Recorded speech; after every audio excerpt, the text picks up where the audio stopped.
Welcome to our November 24th Board of Select Board meeting. All members in attendance, I'd like to take a roll call vote. Starting on that end.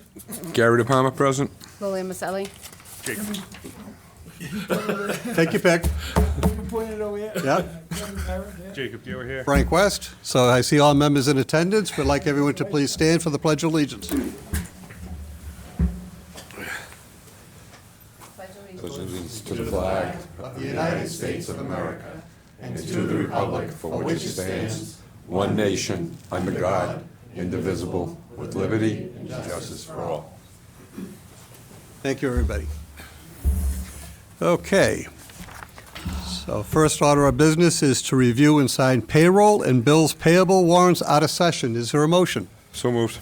Mr. DePalma, is there a second? Second. Second. Mr. Gerwar, any discussion? I'll take a vote. All in favor? 5-0. Thank you. We also have approval of minutes from the 27th of October, 2025. Is there a motion to approve? So moved. Mr. DePalma, is there a second? Second. Mr. Kyra, any discussion? All in favor? 5-0. Thank you. Our appointments. We have a 7 o'clock appointment. Karen Raskis, Principal Assessor, regarding public hearing of the discussion of local property tax policy with reference to classification. Ms. Raskis, would you like to come in and make a presentation?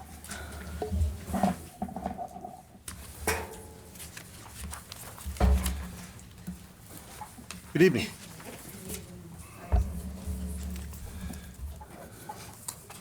Oh, I'm sorry.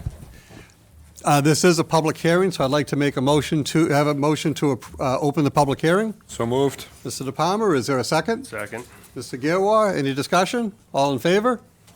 Public hearing is now open. Ms. Rackes. Good evening. So I think what I'd like to do is just read to you the cover sheet that you received in your packet and then go through the slides and give some explanations and answer questions. So thank you to the Honorable Board of Selectmen for having us here this evening. I'm representing the Board of Assessors. We're here this evening in accordance with Mass General Law, Chapter 40, Section 56, to present information to the Select Board so that they may determine the percentage shares of the tax levy to be paid by each class of real and personal property for fiscal year 26.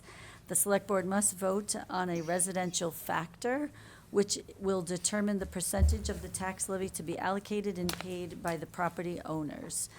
After careful analysis and review, the Board of Assessors' recommendation to the Select Board is a classification shift of 175, which would result in a minimum residential factor of 0.760878 for fiscal year 26. This shift conforms with the guidelines of Prop 2.5 and is consistent with our prior year's tax policies by the board.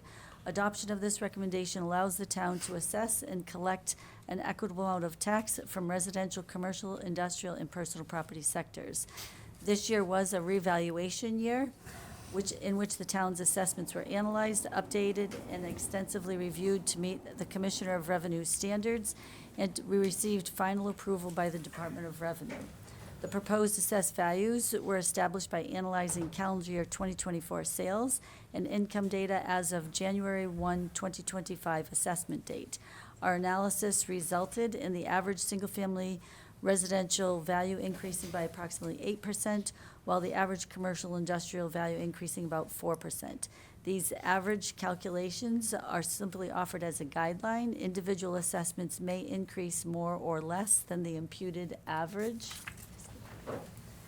Traditionally, the Select Board has shifted the maximum allowable to the commercial, industrial, and personal property class, and that's the recommendation of the Board of Assessors this evening. The Board of Assessors continues on its mission to provide the most fair and uniform assessments and the tax policies to the taxpayers of Wilmington, and respectfully submits this recommendation to the Select Board. Give you a little overview of what happened with our fiscal year 26 values this year. As you can see from this slide, the residential class, this chart is showing that it went up by 8.248%. I had previously said roughly 8%. I wanted to make you aware that in this residential class is also apartment buildings, condos, vacant land, subdivisions, et cetera. So we added 50 new condos to the class with the 203 Lowell Street project. The apartment building on 7 Cross Street was added. There's a subdivision, Iris Court's added. So that's why this percentage, 8.2, is a little bit greater than the 8 on the single-family residential. Commercial industrial here, you can see has increased. We did not have any large new industrial to add to this year's tax base like we had in the past. We had the $30+ million warehouses. This year, there was a little addition of those at 100% complete. And we also had the self-storage at 225 Andover Street. So there was not a lot of new value added into either of those classes. Our personal property class here shows that the value decreased from the prior year. We lost a large in personal property account, not because they moved out of town, but because they switched to manufacturing status. So if you get manufacturing status from the Commonwealth of Massachusetts, you do not pay personal property tax. So that one account in and of itself was $17 million out of the tax levy. But you can see, based on this pie chart down below, that we are still predominantly a residential community. Next, our maximum allowable tax levy this year is $117,909,726. The residential, what this chart is showing you here is that the residential percentage share makes up 75.8248% of the total value in the town. The total value this year is $7.7 billion in property value. Just last year, we broke the 7 billion point, so we're already up to 7.7 billion.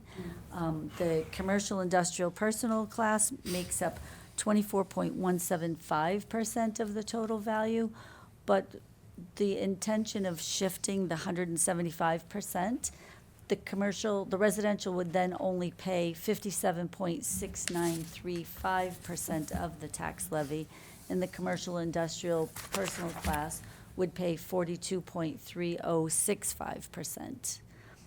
This is a little bit of a difference from last year, whereas the residential class paid 56.04 and the CIP class paid 43.9.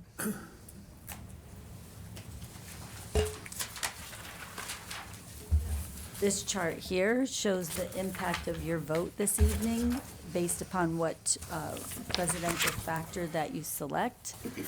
So as you can see, if you did not shift the tax rate at all, the residential factor would be 1, and it would be a single tax rate across the board for everyone at $15 per thousand. So that would result in the average single-family residential tax bill increasing by $3,337, whereas the average commercial industrial would decrease by $36,825. If you shifted to the 150%, you can see the resulting tax rates, and the average increase on the residential bill would be $1,523, and the average decrease on commercial industrial would be $11,349. You can shift, you can shift any percent between 1 to 175, but if you chose 160, the average residential value would increase by $1,158, and the average commercial industrial would decrease by $6,200. At 170, the average bill would increase $794. The average commercial would decrease $1124. But if you shifted the 175 and voted the residential factor of the 0.760878, that would result in a tax rate of $11.42 on the residential rate, $26.26 on the commercial industrial, an average increase of $620.07 for residential, and an average increase of $14.22 for commercial industrial. Down below, you can see the average single-family value increased from $702,889 to $759,032. The tax rate is down a few cents, but obviously the taxes are not. The commercial industrial value increased by 4%. Last year's value was $3,278,931. This year's value is $396,788, with the resulting taxes of $89,199 and $87,776, with an increase of $1,422. I did just want to point out, last year, the shift was different, and it resulted in the average commercial industrial value tax bill last year increased $9,180, whereas the average residential was $200 in 232, I believe. 232, yeah. So I also, at this point, do a comparison, how Wilmington compares to surrounding communities. So I look at the, directly from the Department of Revenue's website. There's 89 communities in Middlesex and Essex County, figuring that's covering a very large portion of northeastern Massachusetts. Wilmington, again, based on our 2025 data, I don't have 26 because cities and towns haven't all set their tax rates yet. So the data based on 2025, we still ranked at number 31 from the lowest average tax bill. We have stayed in that ranking since fiscal year 2016 when I started tracking that. The lowest being Lawrence of $3,961, and the highest goes to Weston at $25,464 for the average bill. In that ranking, Stoneham is just below us and Melrose is just above us. And I can speak to assessors, speaking with my colleagues, everyone's concerned what's going on in your communities with values, taxes. Stoneham's going for an override, second override. Melrose just passed, I think it was a $13 million $13 million override. So they're probably not going to be next to us next year when everyone gets their tax rates certified. The next slide. This is showing you what the average assessed value has done, and so I often questions that I get asked in our office is values never go down, and it's like values do go down. The assessor's job is to assess at full and fair market value, and that is, we're interpreting what's happened, not predicting what's going to happen. So these values are based on calendar year 2024, what happened. And you can see when the economy was different back in if you look at 2008, the average assessed value was 402,000. Then it dropped to 381, 356, and it started inching its way back up, 357, 357, dropped again to 349, 358. And today we've went from 702 last year to 759 this year. Just to speak to values a little bit. I know they have increased. I'm sure everyone's aware, especially if you've gone to sell your property. But just to give you a little bit of statistics, the ranch sales in our analysis this year, when we look at them by style, our average ranch sale, and we had 24 sales, was $671,000. So if our job is to be at full and fair value, we cannot be assessing ranches at $450,000, any longer. Colonials, the average sale, we had 61 colonial sales, was over $1 million. Average raised ranch sales, we had 23 average raised ranch, those were $720,000. So values are increasing. They're not increasing as much as perhaps a couple years ago when we had 14 and 10% increases, but we're still seeing increases based on our calendar year 2024 sales. Next, this here is just a graph to show you what's happened. This is tracking the values from 25 to 26. You can see we had the little dip, and we've just kind of been on an uphill climb, and that's out of our control, but that's the economics of what's been going on. So this here shows the shift in the history of what the town has done with the selectmen's vote. So you can see we've always voted the 175% shift, giving the most favorable rate to the residential taxpayer. Down in 2007, 6, and 5, you can see the numbers a little bit higher. The law had changed in 2024 and allowed communities to shift up to 200% onto the commercial industrial class, because what was happening is commercial industrial values were flat or going down and residential values were going up. So exactly what's happening this year is what was happening then, that the residential class was picking up more of the burden. So they changed the law in order to help negate that. And it was 4 years that they had to kind of blend those values. So last year, you can see in fiscal year '25, well, let's look at '24. The residential share was, the residential values made up 75.93%, and commercial industrial made up 24. But when you shifted the 175, the residential class paid 57.8887%, and the CIP paid 42. Then last year, there was we had the influx of all those large commercial industrial warehouses that got added to the industrial class. The residential percentage went down to 56.04, and CIP went up to 43.9. This year, it's reversed. We've got the residential class share at 57.69% and the CIP at 42.30%. These aren't numbers that we picked. This is purely the math based on the total values.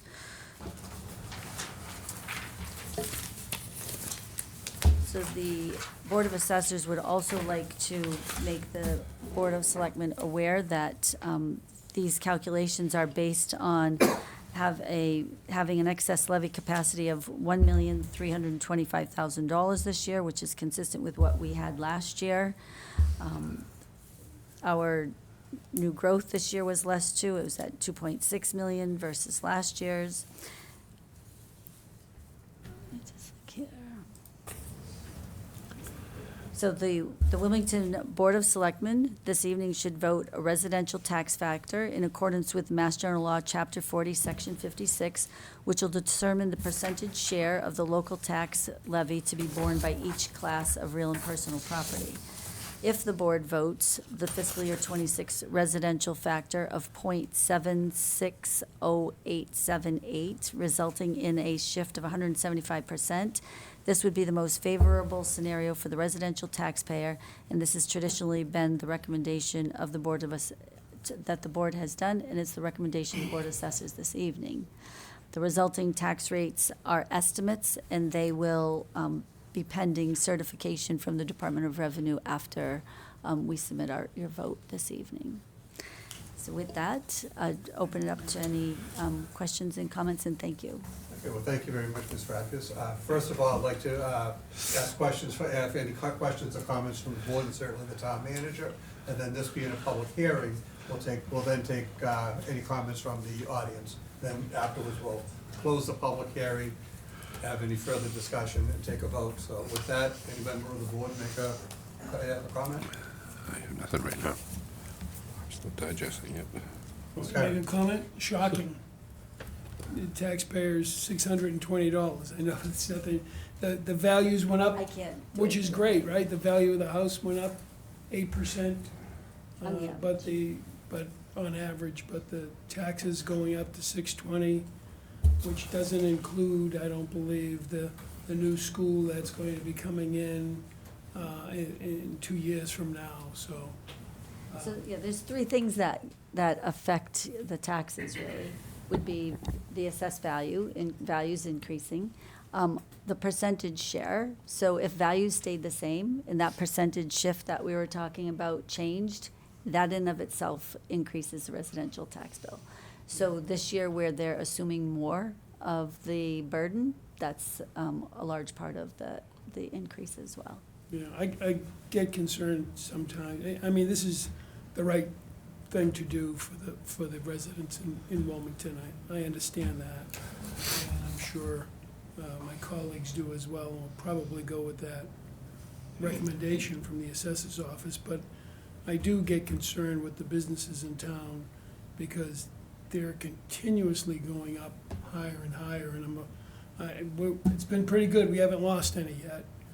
But we're not getting them in droves the way we used to either. So that at some point, there needs to be a hard look. I'd like to have maybe the Economic Development Committee take a look at that and see what they stand on it as well, so. One point to that, that I think many people don't understand is when we tear down an industrial or a commercial building or property and we replace it with apartment buildings are in the residential class. They're not in the commercial industrial class. So we have 203 Lowell Street. You have a Starbucks and an office building out front, and those values are certainly nowhere near the value of the condos in the back. So you've got 50 new condos, and they're selling between $500 to $770,000 per unit. You're going to have Jefferson Road, that converted from commercial value to residential, even though it's vacant land now. That's going to be an apartment building. 7 Cross Street went from vacant land. Now that's an apartment building this year, but they're going to be selling as condos, so that all goes in the residential class. And even though they seem like income-producing properties, Mass General Law, they're not classified that way. So the more that we have building of new residential units, that's all affecting the percentage shift as well. Thank you. Any other comments from the board? No. Okay. One question that I have is that, Mr. Kyra mentioned the school. And I know the average tax bill on the school is gonna be $422, I believe was residential. But now, when you're talking about new growth, for example, like the West Street project, the Jefferson Street, the West Street project, the Jefferson project, those are going to be added to the tax roll, so that theoretically could push that $422 on average lower. Am I correct in saying that? Because the overall burden is getting shifted on more properties. Is that? It's not, unfortunately, it's not quite that simple. It has the potential of doing that, but a lot, as you can see, depends on the percentage of share of how much commercial we have versus how much residential we have. Hopefully, we won't be due for another 5-year revaluation until after the school's in place. But that, so there shouldn't be another drastic change in values like we saw this year, and it should be more stable, hopefully. But that's, we can't predict the market and where things go. But that's certainly. You still have the same.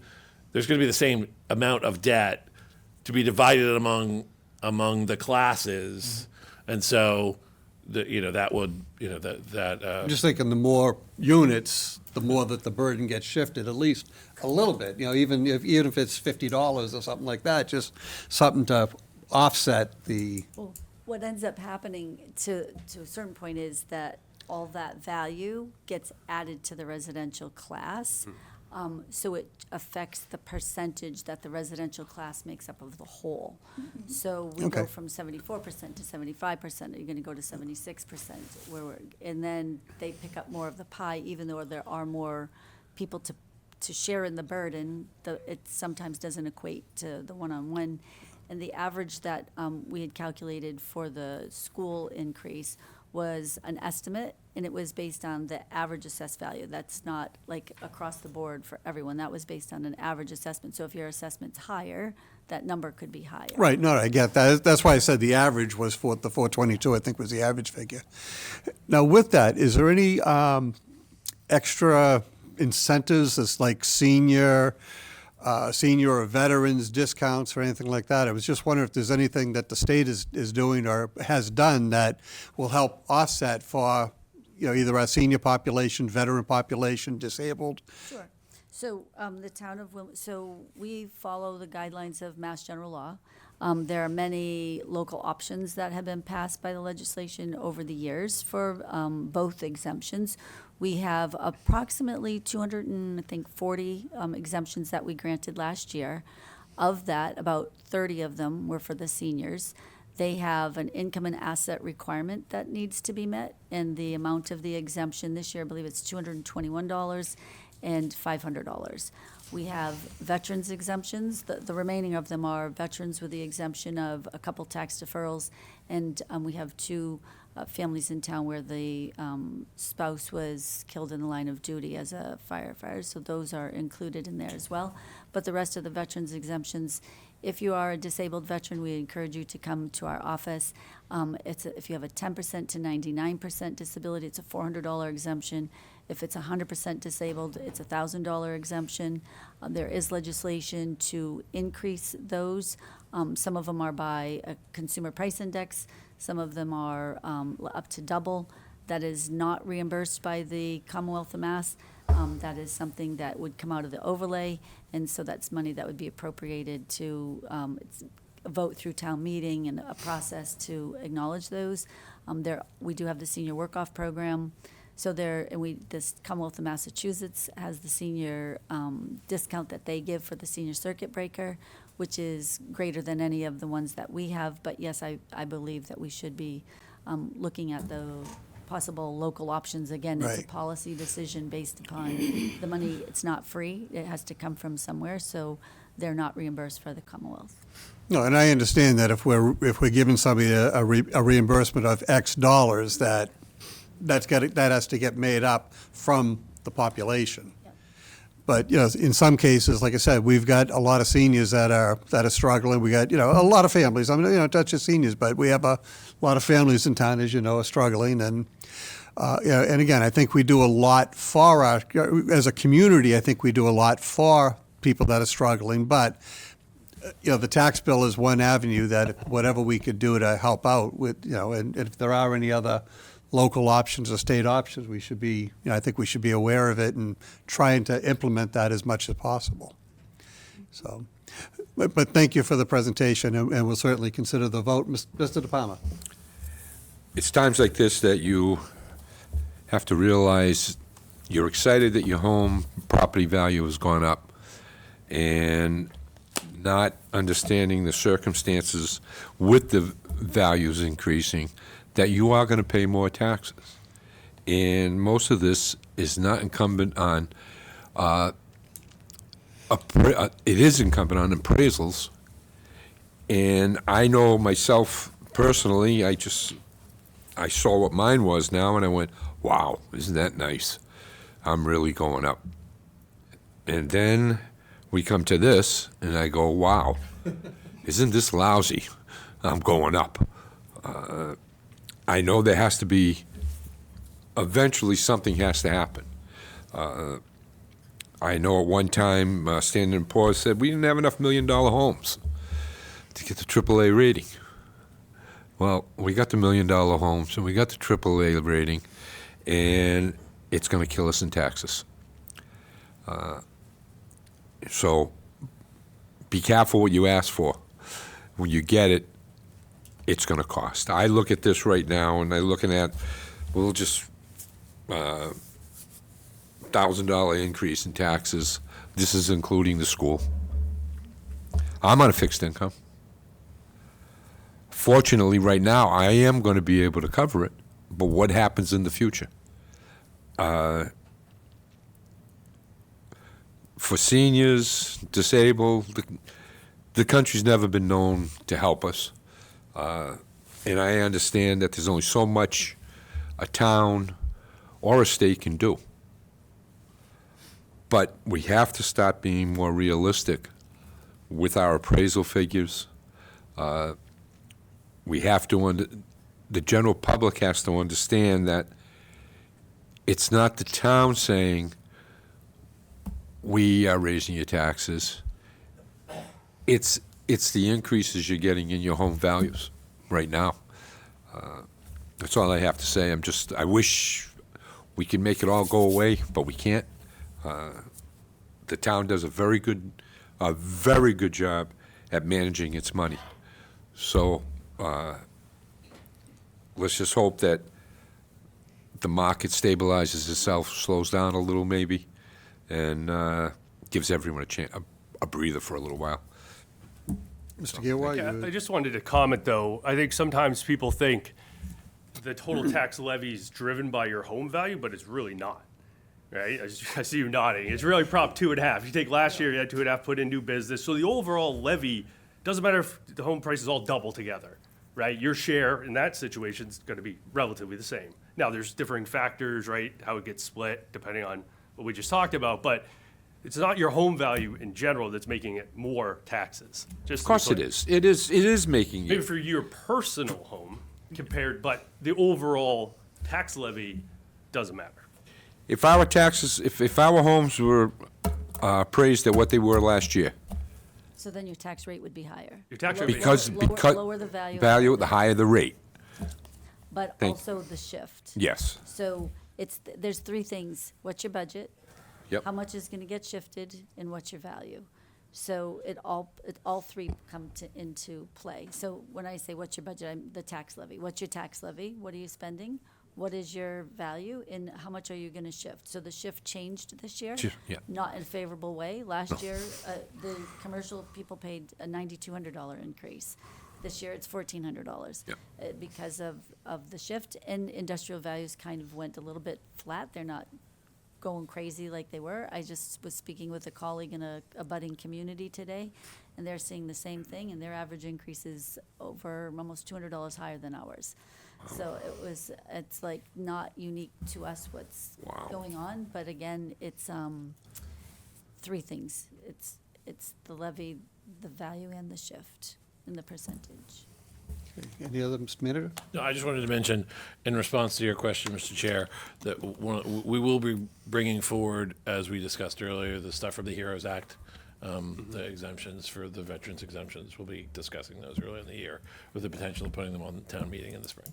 Yeah, because I just think that if there's any at all help that the town can give people that need it to help with their taxes, we should be proactive, not reactive. So if there's anything we can do, that would be great. Just as a note on that HEROES Act, the veterans, the assessor's office granted, I think it was 50 each year to motor vehicle excise. Veterans, part of the HEROES Act, got their excise tax abated, so if they were 100% disabled. So we took it upon ourselves to mail out exemption applications to those that we knew and had on file so that they could get their excise abated. So that happened in '24 and '25 and going forward. So the HEROES Great. Act also helped them that way. Any other comments? This is a public hearing, so is there anyone from the public that would like to make a comment relative to the tax conversation? Okay, seeing nobody, I'd like to take a motion to close the public hearing. So Anybody? moved. Second. So move second. Any discussion? All in favor? Okay, so the public hearing is now closed. Discussion amongst the board. Anybody have any comments? I want to make a motion. I'll make a motion that we accept the recommendation of the assessor's office and shift 1.75%.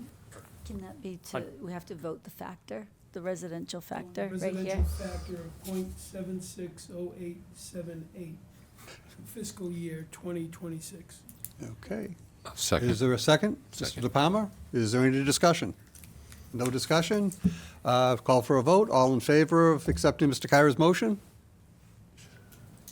Thank you, Ms. Raskus. Any final comments at all, or? No, thank you very much, and I just, I guess a final parting note that for taxpayers to keep in mind that the assessed value should equal market value. So what the property could sell for is what assessment should be in relation to, and we try to err on the side of conservative, understanding the market is going up. So we've tried to do our best with assisting in that process of keeping the values down. Well, thank you and the Board of Assessors for this presentation, and happy Thanksgiving. Thank you, same to you. Thanks, Karen. Thank you, Karen. Thank you, Karen. There's a 7:20 appointment for Staff Sergeant Jacob Nash, United States Marine Corps, and Karen West, Toys for Tots program. Yep. While you guys are coming up, one of the things that I failed to mention was that we did have at 6 o'clock this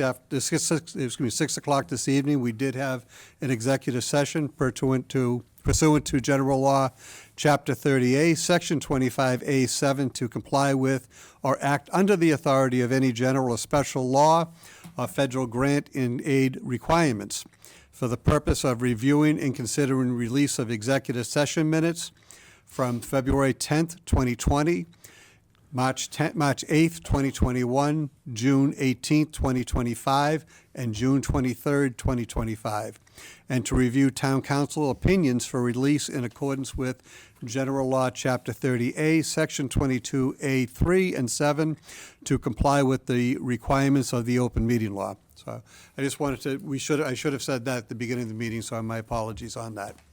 But, welcome. For the record, if you could state your name for the record, I'm not sure if I know your name, but Karen West, Toys for Tots, and this is Staff Sergeant Nash, and he will be speaking on the General Toys for Tots program. okay. First of all, Sergeant Nash, thank you very much for your service to our country. I think that's shared amongst all of our board members and our audience. Thank you. Sir. Yep. Staff Sergeant Jacob Nash, U.S. Marine Corps. I'm the coordinator for, it's the Devens chapter, which I represent Middlesex and Essex County. So there's hundreds of thousands of children out there just in the two counties. Last year, my chapter did over 104,000. We served over 104,000 children.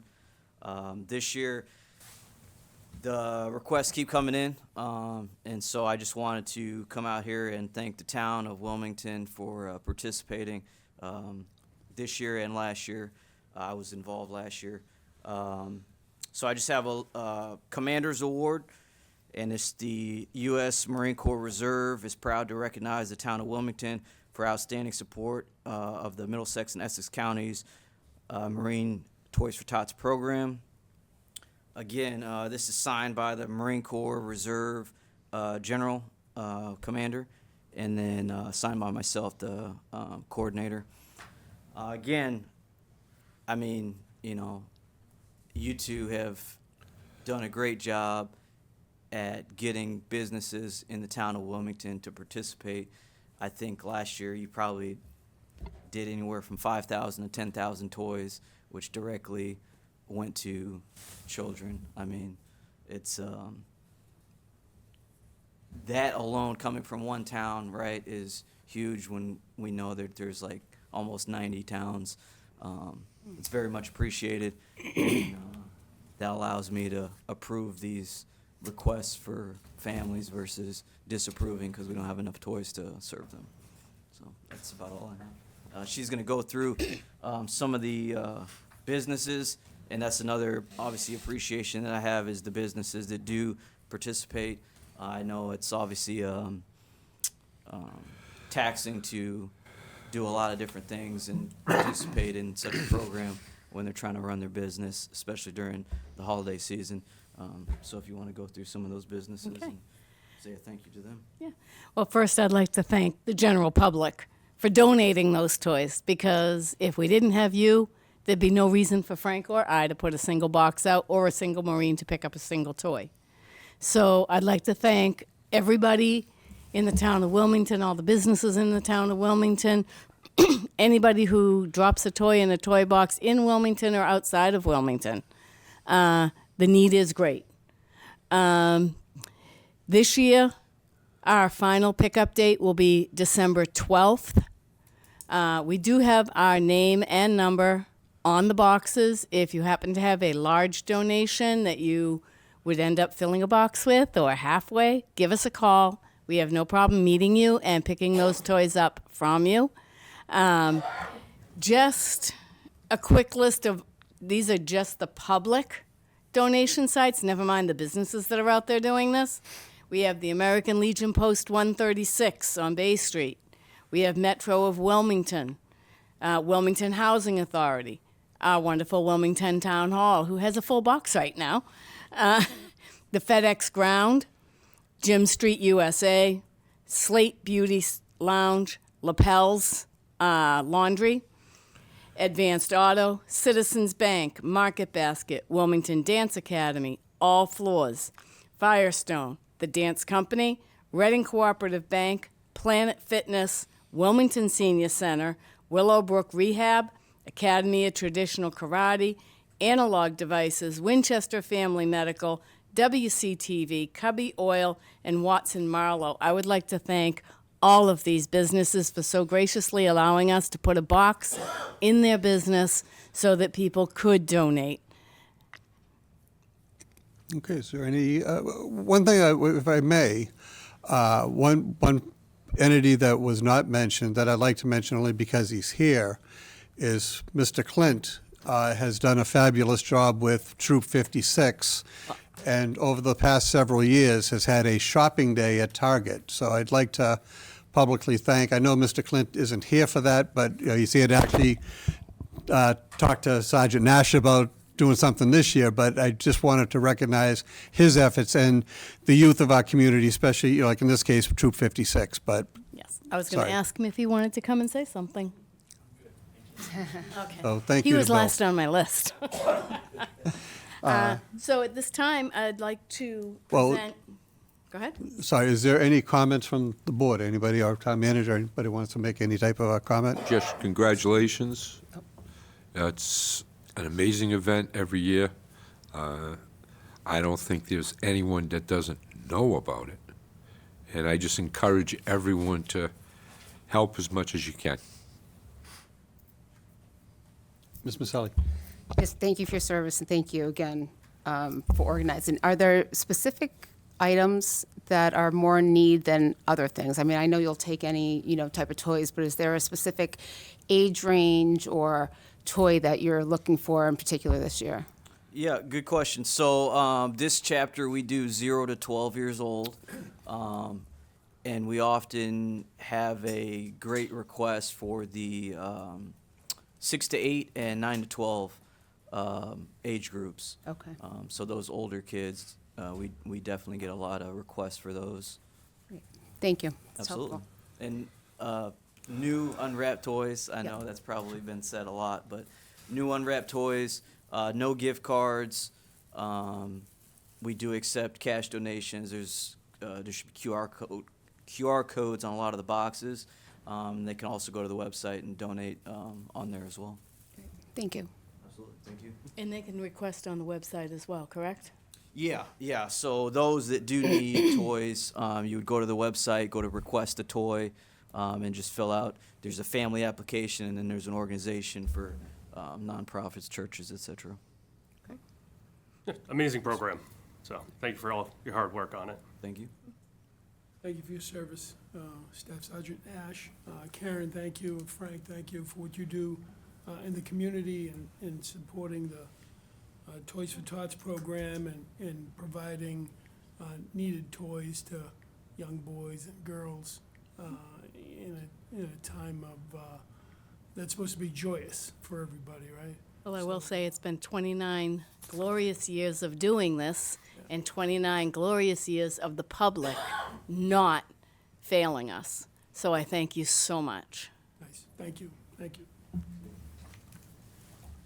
Yeah, and I wanted to echo what the board has said. Thank you very much for your service. Thank you for all the work that you do at this time of year when it's most challenging. And I, as Karen mentioned, I want to thank the town employees who have stepped up and filled that box already. And so I think we have a really good group of people who not just live in the town but work in the town and want to reach out to their neighbors. So thank you all for making us able to do that.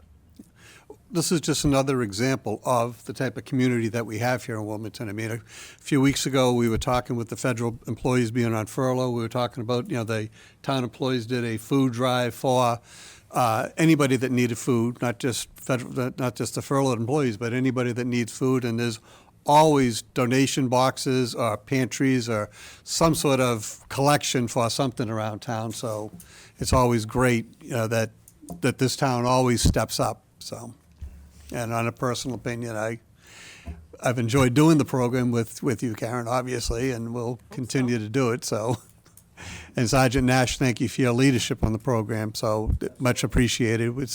We've had over the years, we've had great coordinators. We've had some that are not as great, and I think, speaking for Karen, I think we can count on you being one of the top, if not the top coordinator we've experienced. So thank you, sir. Absolutely. I appreciate the support. So, Okay, so at this time, we'd like to present you your certificate.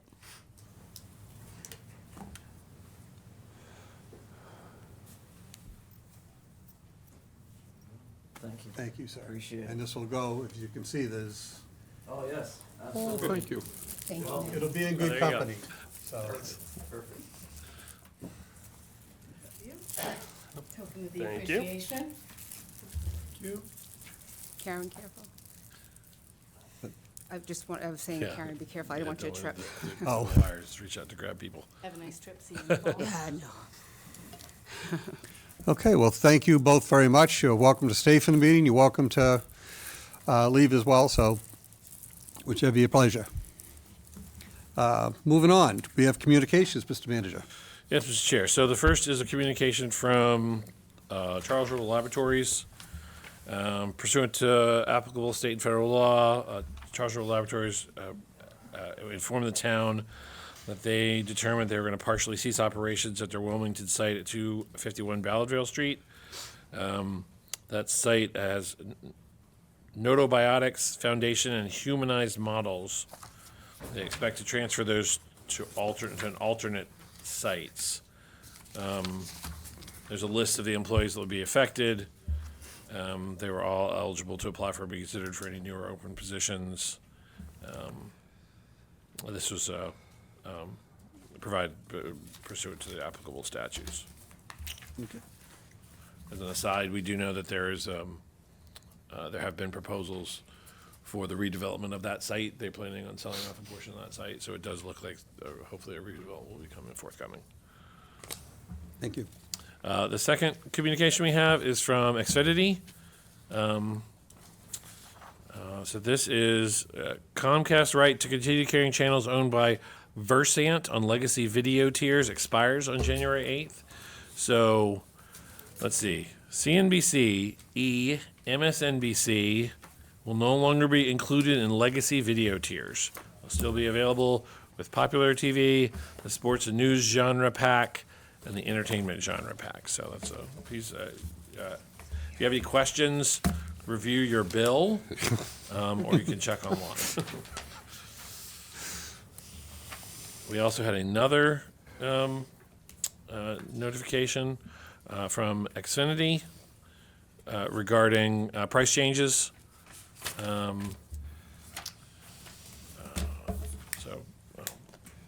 There will be focused on price changes.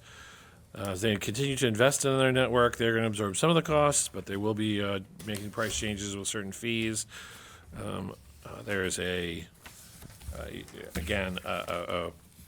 very long list of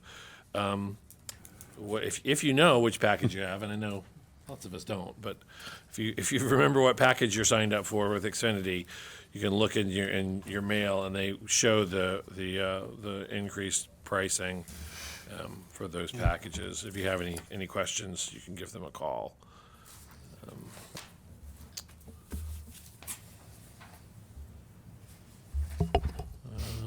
Those are our communications, Mr. Chair.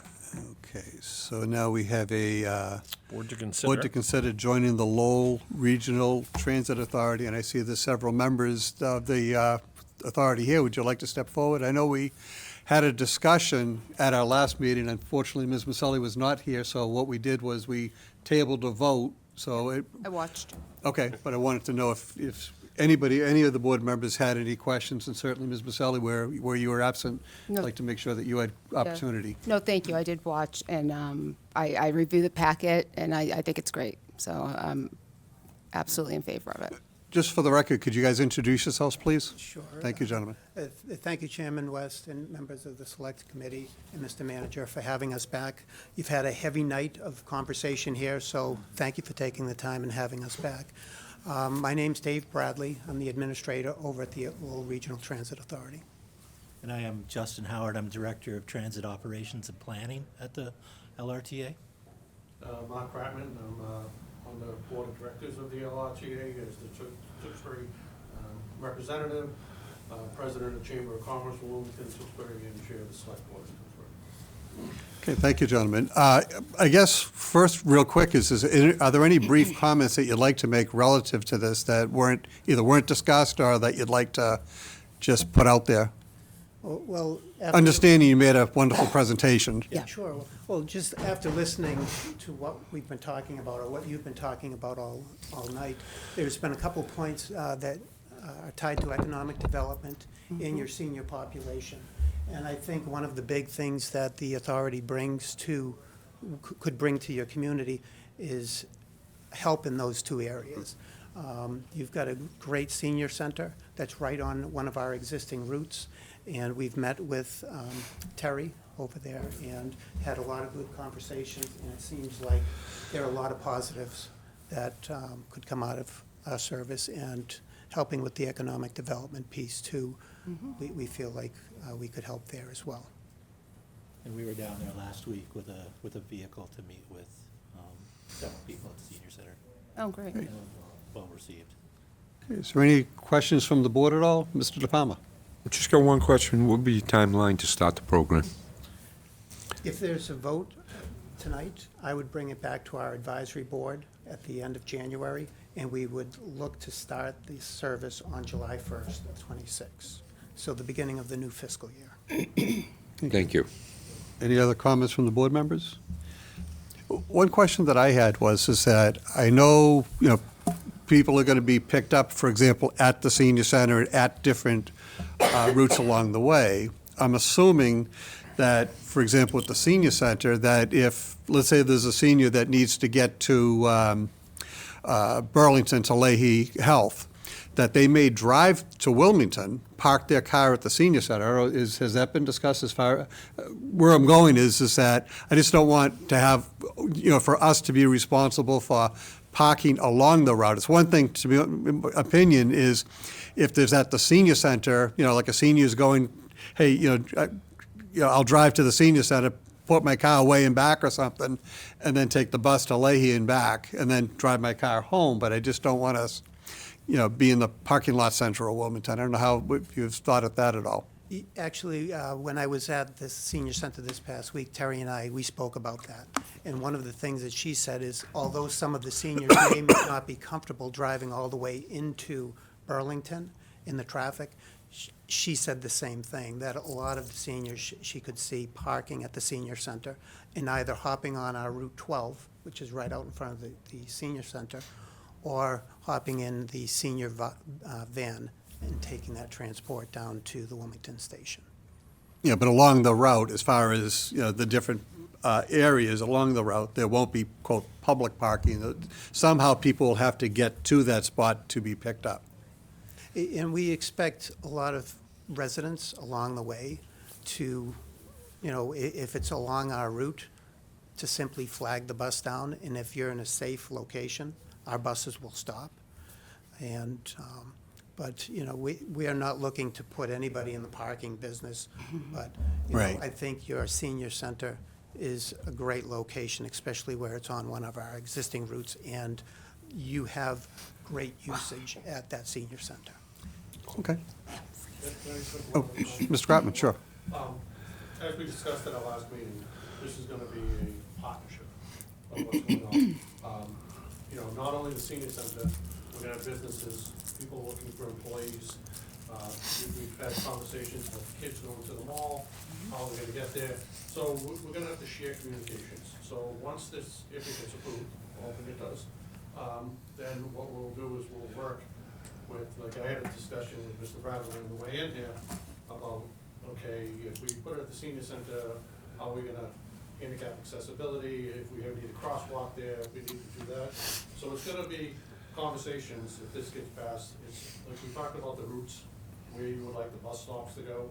It's gonna be a conversation with economic development, because if you've got businesses that, we find out that you have a lot of employees that are getting on and off at a certain location, they have to make considerations of that, so we'll deal with economic development. We'd like to, I plan on having a couple of conversations, if this is passed, with the town manager, maybe bring economic development in, talk with the businesses. Are you looking for employees? Are you looking to these type of things?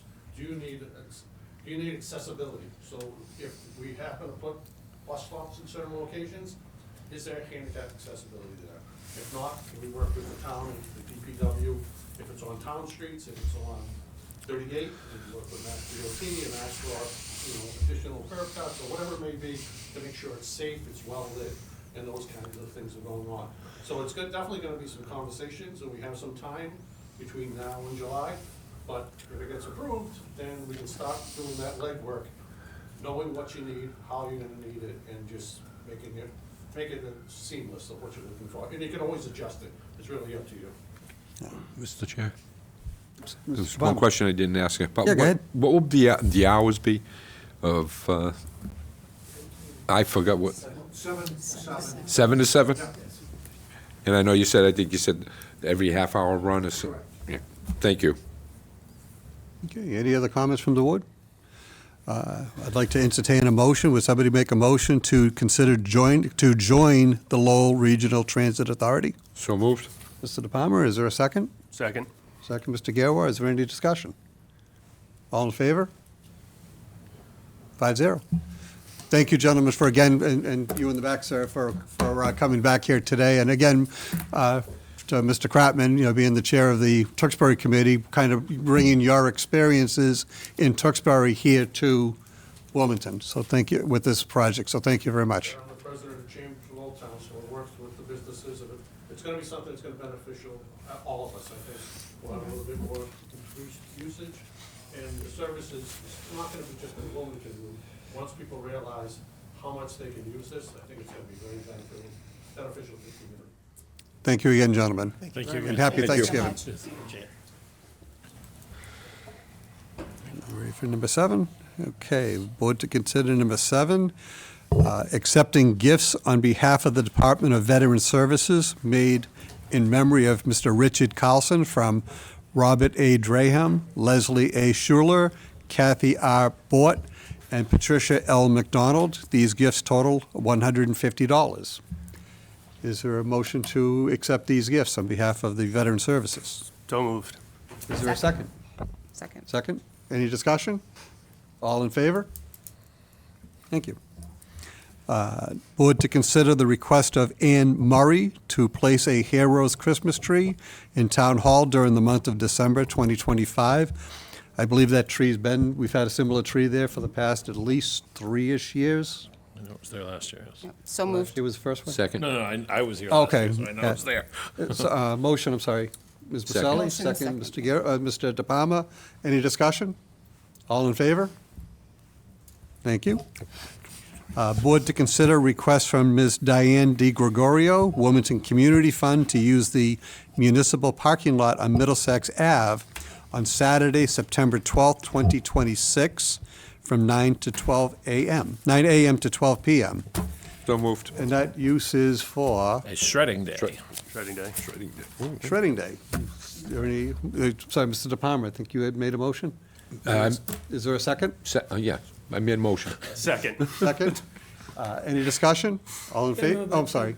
No real opposition to it, that's just a change, because that's usually the Sons of Italy yard sale on that day, the fundraiser.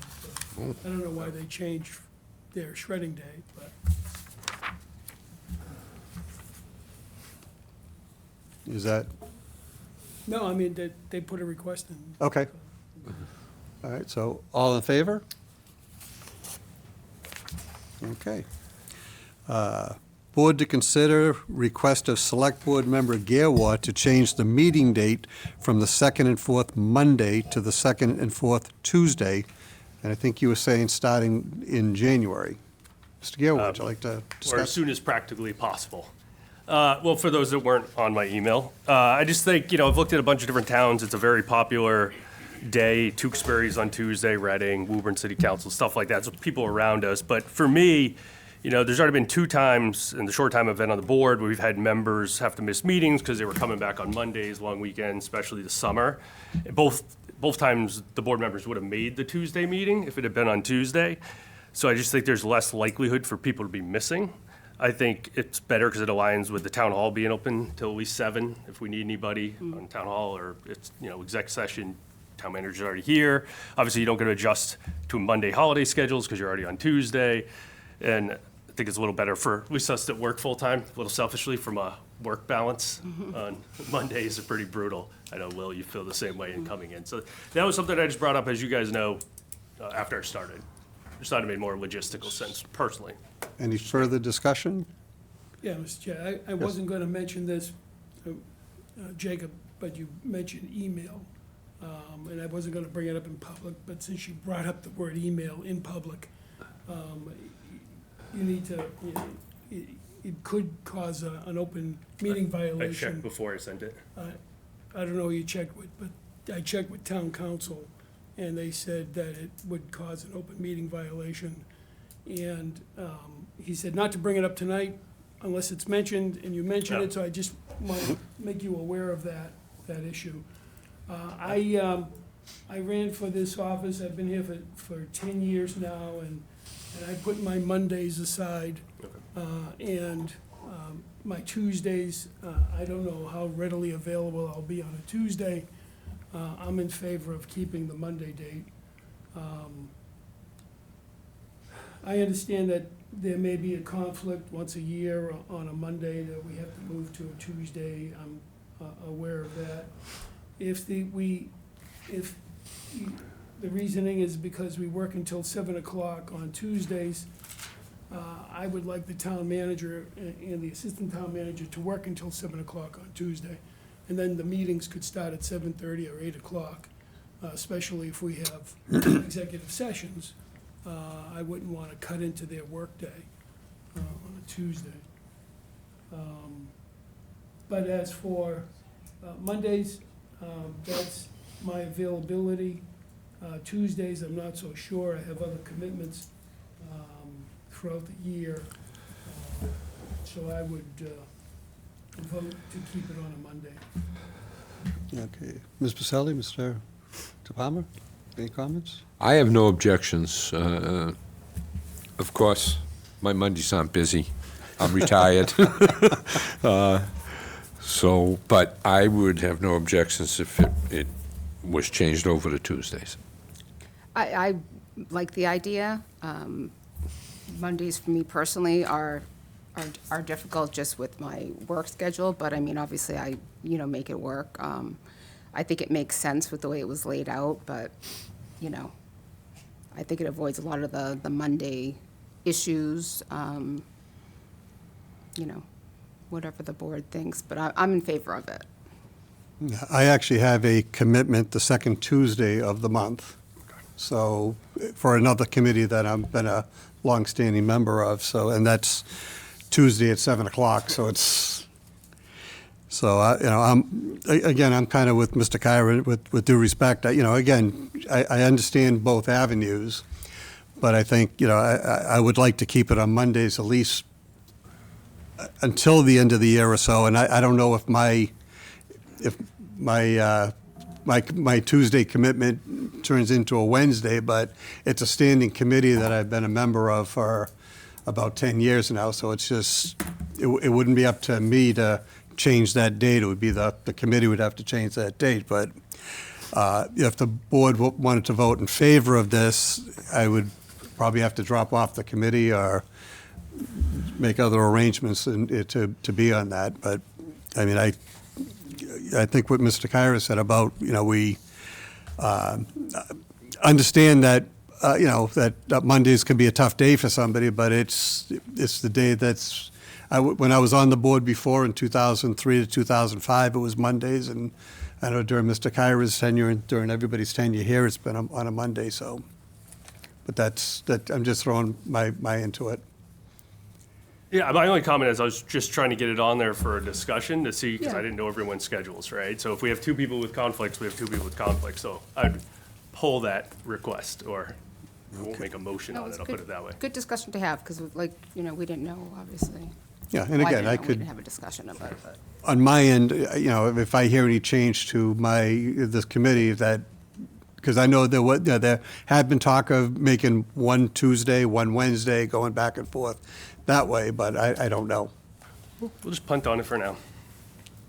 Can always bring it up later Yeah. if things change. Okay. Yeah, no worries. Is there any further discussion on that, or we don't need to, it's just, there was no vote? We should consider it. It Okay. was considered. Okay, number 11, board to consider discussion on the status of the Buzzell Center located at 15 School Street. I do want to start off the discussion that I will not take a motion for a vote. I see there are members of the public that may want to speak on it, but I would like to at some point, we need to, I think as a board, we need to have a vote, a final say if it comes down to that. But I would also stress upon the town manager that would like that, from my standpoint anyway, I'd like to see the building standing when we're taking a vote, hopefully at our next meeting. Mr. Chair, Mr. De Palma? I'd like to make a motion pertaining to the Buzzell Center. I would like to make the motion to give the town manager time to review, appraise costs, and determine which town organizations would be applying for space, and to proceed with a report to the board in the near future. Okay, has nothing to do with tearing down the building, so No. I think that's a valid, if somebody would like to second, we can have discussion. Anybody who second is Mr. De Palma's motion? Do you even need one? Oh, he's making a motion, so you need I'll a second for discussion. Sure. You need- Okay, so we got a motion from Mr. De Palma and a second from Ms. Maselli. Discussion? I don't know. I just feel that it would be it'd be appropriate to have the town manager review and see what the appraisal costs will be, the organizations that want to be involved with, in the Buzzell Center, and to determine what space they want. Want to make sure if this is going to happen, we're going to have to accommodate people.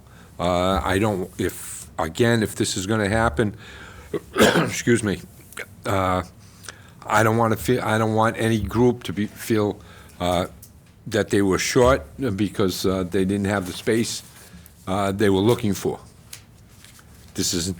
All this is to determine the cost and the organizations and the space they need to determine that we have the space to accommodate everyone. Thank you. Okay, any further discussion? I'm Ms. Maselli? I guess I'm just a little, I just need more clarification here. So, basically, do you understand what the ask is? I'm doing, Yeah, so I think based on the some of the public comments from last Thursday, there's some confusion about the cost for demolition, what costs were included and not included, whether or not we had accurate costs for the renovation that was discussed. There were entities who were suggested that had an interest in that building, including some town entities, to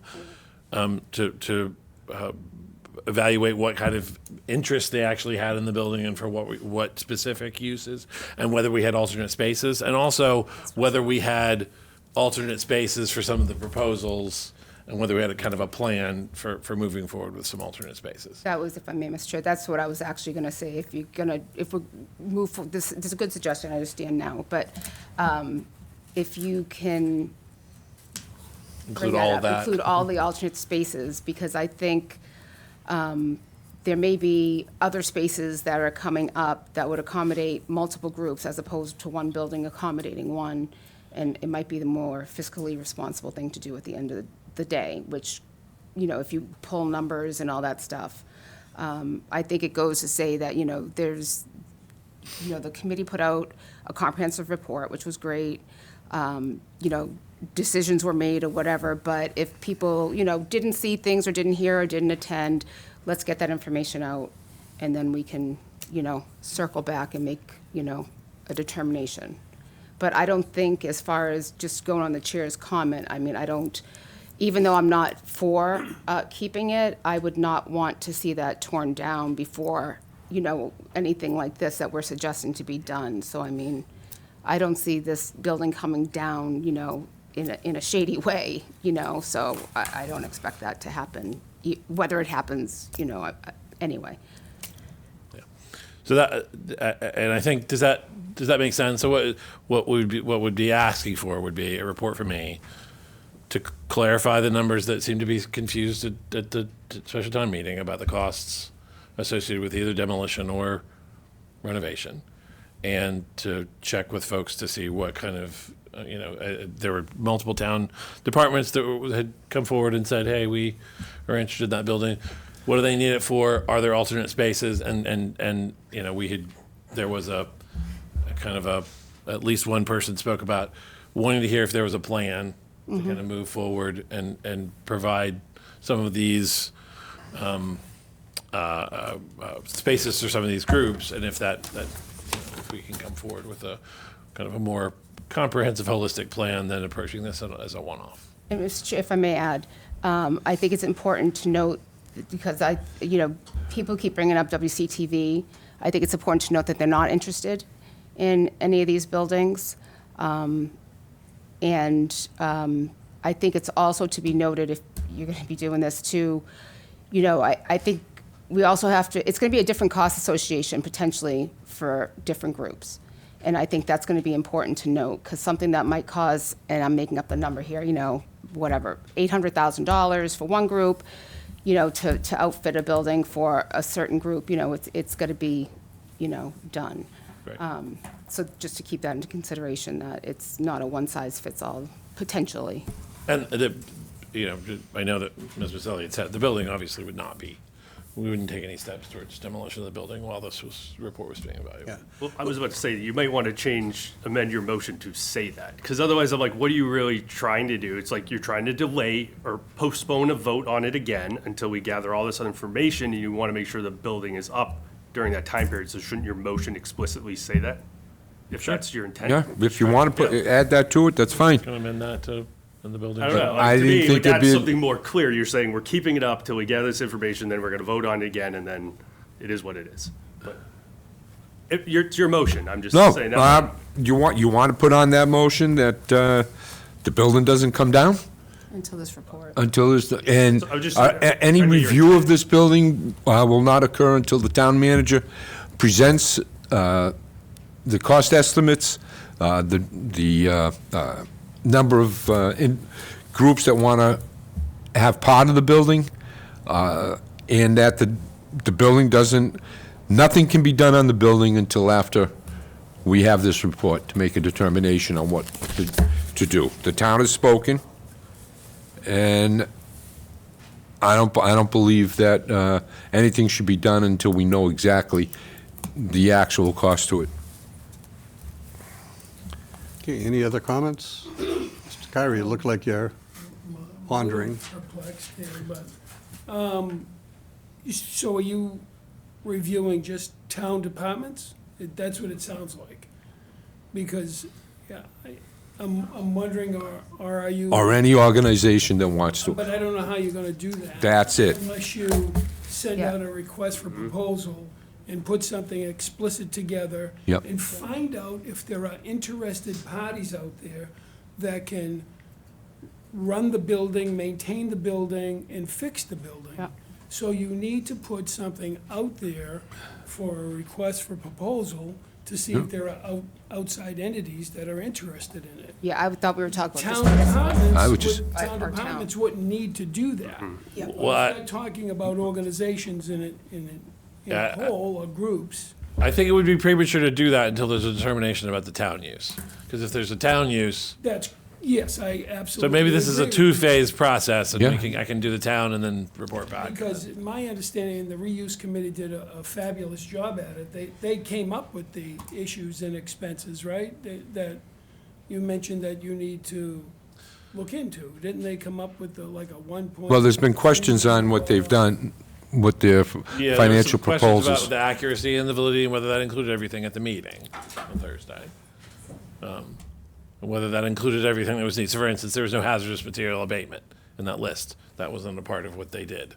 And so, is that an accurate figure? It was just a very rough estimate by an engineer. So I think we need to get some more detailed estimates.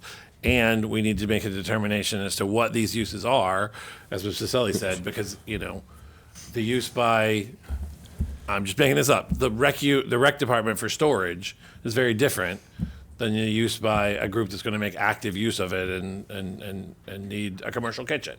It's very different, evaluation of cost. And I think we've all agreed, and I don't want to speak and put words in anybody's mouths, but I think we all agreed if a town department needs and wants to use that building, then it should get first opportunity to do that. Definitely. Yes. But when will that be determined is, I guess, my question. And Well, next step would, if it's not, then next step would be an RFP. And then, Well, if there's nothing viable there, then the next step would be the board to make a decision on the building. Is that kind of the way it's gonna go? Well, I think the first thing we should do is look at the internal and then bring a report, and then the board can decide to direct me to do something else. I don't want to, I don't want to plan out too far. There may be that may be the answer, and then that's the answer. But I think what I think I heard at the meeting was people were confused about the process a little bit, confused about the costs, and confused about some of the information that I agree with you. I think the Reeves Committee did a phenomenal job, but I heard from the public that they didn't necessarily feel that way. And so maybe I can synthesize that information and get some more detailed information on proposals to allow the board to make a more, to contemplate making a decision. I just don't want this drawn out for 4 No. months. I think Sure. come the beginning of the year, we need to have this report and, move this along one way or the other. That makes sense. I think it's fair that if there were a lot of questions or confusion, that we clarify those things for the public, and then, come up with, what was been said here tonight. And that way it's, there are no more questions about, costs and things like that. But I think this should be kept to town use, at least at this time. We had always said that was going to be the first choice, and go from there.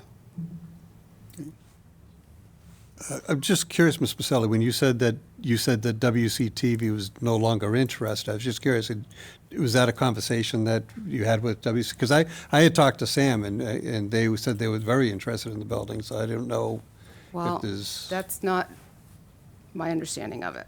Okay. Well, in that case, we can get it clarified. Yeah, But let's not forget, WCTV is not a town. They're not a town, absolutely Right, right. no, it's true. That's absolutely right. If a town department has no viable use for that building, then it should go to an RFP. Correct. And let WCTV bid for it, and let other organizations That's bid right. for it. And if they fall under the guidelines of that Right. that request for proposal, then the Board of Selectmen can determine who would Award receive who. that. Right, I only brought up WCTV because it was brought up during No, town meeting. I just wanted to clarify that Okay. they're not interested. All right, so I know we had a lengthy motion. I don't know if do you need to repeat it, or does everybody I think we're understand the okay. motion as stated? I think everyone understand it? Bevy, you got to I guess more importantly, That's got Bev's it. got it. That's all that matters. okay, so that said, I'd like to take a vote on Mr. Tabama's motion. All in favor? Okay. I think also we should probably have a discussion on do we want to do the results of the town meeting and any clarification of the articles? Under number 11? Yeah. Sure. So for the members of the public who weren't at the town meeting, there was a town meeting on Thursday evening. That was a result of two separate petitions. The first petition, the warrant article in the first petition was to overturn the determination of the action of the select board in ordering the demolition of the Buzzell Center, and the wording of the warrant article in the second petition was to appropriate from some source $615,000 for the rehabilitation of that structure, and there's some language in there specifically. To take the second one first, because I think that was the most simple one, The determination was made after a motion to appropriate $615,000 from free cash.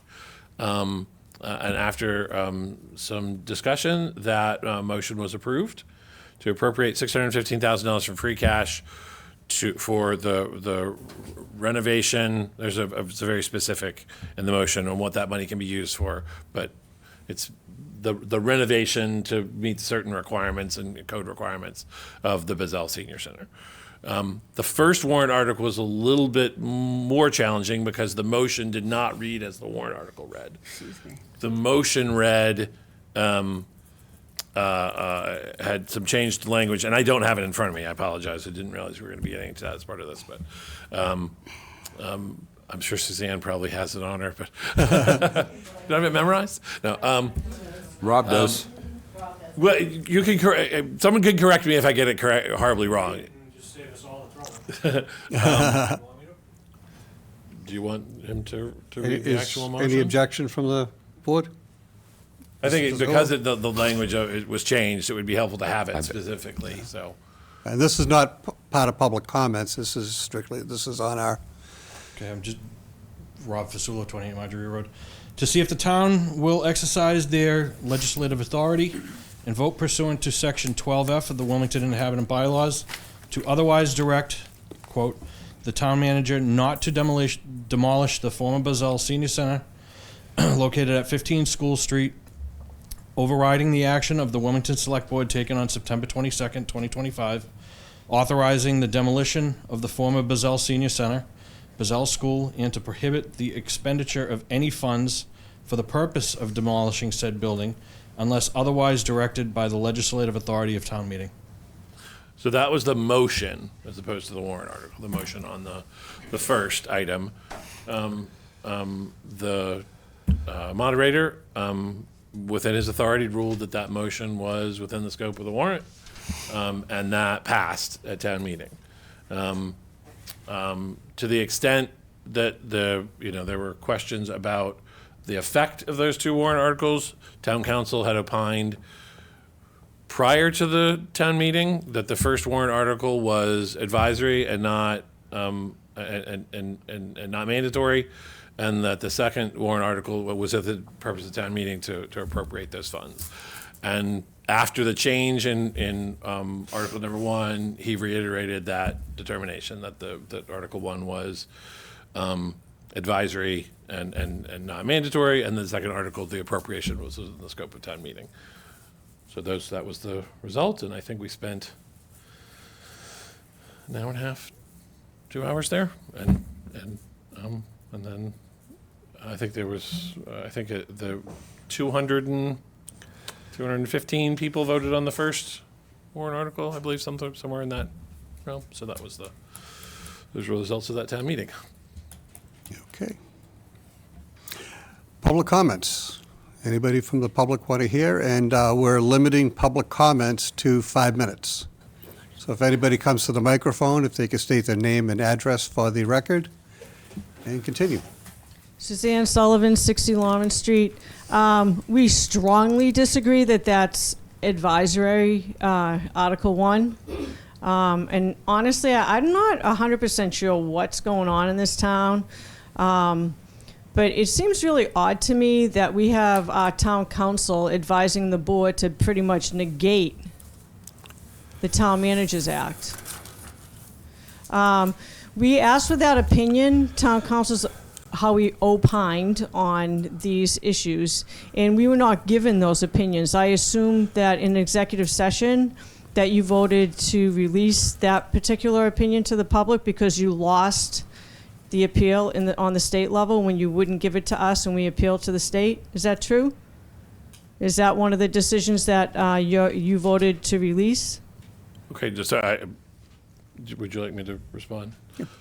So, just the record, I would read that decision again. It was not a loss. They just told us how we had to word it. But those opinions were released. Yes. Okay, so this whole whether or not the board has jurisdiction over town buildings or whether the town manager has care, custody, and control, is something that you have discussed in executive session. Is that correct? In town council's opinion? I can provide you with town, we will provide the town council opinions. We can't discuss what was discussed in executive session. So you have, that opinion has been given to the board, but the board has not discussed that opinion. They've only been told what the opinion says and they abide by it, and you haven't discussed it? So I don't want to, so are you, I'm sure, for folks who are not familiar with executive session, what happens in executive session is not subject to discussion until the executive session minutes are voted on and authorized to be released. I'm not asking you to discuss I'm asking you You just asked whether they discussed that in executive session, so we can't, did they discuss those opinions? Absolutely. If you discuss something in executive session, the matter has to be posted. You have to tell the public that you're going into executive session and discussing what's going on, whether a town meeting, you're going to approve town meeting, whatever. I don't know what you're discussing in executive session. But if you have a town council's opinion and you just went into an executive session to discuss whether to release that town council's opinion, I'm assuming that you did discuss town meeting in executive session. The opinions, the opinions of. Okay, so you discussed the opinion. That's exactly what I said in the beginning. Okay, that's in my opinion. That's not legal. I don't believe that meets the criteria for executive session. I think that the open meeting law has been violated. According to this special town meeting, I think it's been violated from the beginning. A town council's opinion is supposed to be filed with the town clerk's office. That's what it says in our bylaws. And if you're going in executive session and discussing that opinion in executive session, then you're violating the open meeting law. It does not meet the criteria. I don't know what's going on in this town. We have an opinion from town council, from KP Law. And believe me, if we have to follow through with it with KP Law, we will. That you have a town council that's telling this town that the Town Manager Act is no longer viable and that the town manager does not have care, custody, and control of town property, when it clearly states in the Town Managers Act that that is the case. This board has no jurisdiction over the buildings in this town. I don't understand what's going on. It's pretty clear. Town council mentioned Massachusetts general law, and he cited where Massachusetts general law, the select board has authority. And he's absolutely right. In towns that have town administration bylaws. But a special act overrides the Massachusetts general law. And if we had that opining in our hand at the town meeting, we would have been able to easily refute what town council had said. Special acts override Massachusetts general law. The Town Managers Act is a special act. So what he cited is moot. Why is town council doing this? And taking authority away is overturning the Town Managers Act. And my understanding is that the town manager was in front of the Public Building Committee talking about how all the jurisdiction that the town manager has over public buildings, and that the Permanent Building Committee is pretty much just an advisory role. But here in this forum, we're hearing the opposite. I don't know what's going on in this town, but I feel like it's underhanded. And I just want to remind this board and the community, the town meeting voted not to have that building torn down. I appreciate the motion by Mr. De Palma. I appreciate the board trying to find a way to reuse that building. But I want to remind this board that town meeting appropriated that money. It is binding, and it has to be adhered to. It's not, well, maybe we will, maybe we won't. It's like, you appropriate money for, say, the elementary school. Same thing. And the first article actually was a financial article because it didn't allow you to appropriate money to tear it down. Really. Thank you, Sullivan. Thank you. Thank you. Next. Hi, Paul Scheller, 448 Orchid Street. I'm going to kind of go on to what Suzanne was talking about, but I just want to touch on a few points of confusion. First of all, cost to Buzzell improvements. has the improvements that have been that have been done to the Buzzell, the sewer hookup, the subcontractors for that, the engineering and site designs, the engineering schematics, labor and materials, has that exceeded the 30% threshold of $163,950? That should really be put out there. What did those improvements cost? Whether it was $10, $15, $1,000, $100,000, $200,000. Whatever it is, put it out to the public so they can see it. If it's over that 30% threshold of the assessed value of the building, then you guys are going to be all in to do the whole thing. As far as THSA money, Town Hall School Administration money, being used for anything to do with the Buzzell, that was clearly taken out of the equation at the special town meeting when Mr. Hooper said, we haven't decided what to do. I'm paraphrasing here. This is not a direct quote. This is merely a paraphrase. We haven't decided what to do with the Buzzell. No plans until after these articles pass. Meaning, there's no plan for the Buzzell. So the articles are strictly to do with the Town Hall School Administration Building. Mr. Eaton, the town moderator, in fielding a question or a proposal by a resident who wanted to know if money from the article could be put into the Buzzell to improve the Buzzell in lieu of having a third story on the town hall. He stated something along the lines of having a more right-sized town hall. Mr. Eaton ruled that was outside the scope of the warrant article and that it would require a separate